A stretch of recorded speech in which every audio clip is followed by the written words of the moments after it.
जगन्मङ्गलरागाकवचम्।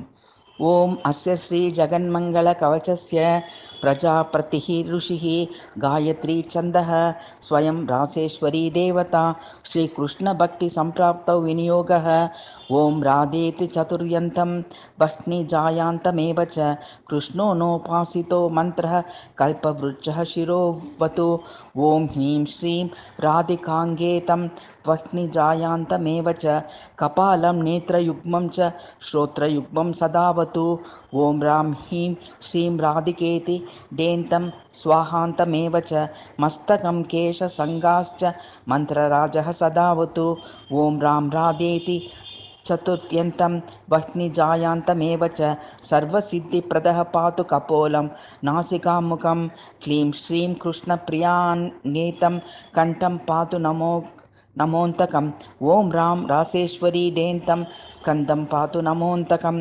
ॐ रां रासविलासिन्यै स्वाहा पृष्ठं सदावतु। वृन्दावनविलासिन्यै स्वाहा वक्षः सदावतु।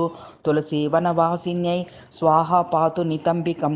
कृष्णप्राणादिकाङ्गेतं स्वाहान्तं प्रणवादिकं पादयुग्मं च सर्वाङ्गं सन्ततं पातु सर्वतः।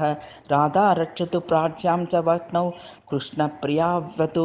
दक्षे रासेश्वरी पातु गोपिशा नैरृतेवतु। पश्चिमे निर्गुणा पातु वायव्ये कृष्णपूजिता। उत्तरे सन्ततं पातु मूलप्रकृति ईश्वरी सर्वेश्वरी सदैशान्यां पातु मां सर्वपूजिता। जले स्थले चान्तरिक्षे स्वप्ने जागरणे तथा महाविष्णोश्च जननी सर्वतः पातु सन्ततं। कवचं कथितं दुर्गे श्रीजगन्मङ्गलं परं यस्मै कस्मै न दातव्यं गूढात् गूढतरं परं तव स्नेहान्मयाख्यातं प्रवक्तव्यं न कस्यचित्। गुरुमभ्यार्च विधिवत् वस्त्रालङ्कारचन्दनैः कण्ठे वा दक्षिणे बाहो धृत्वा विष्णु समो भवेत्।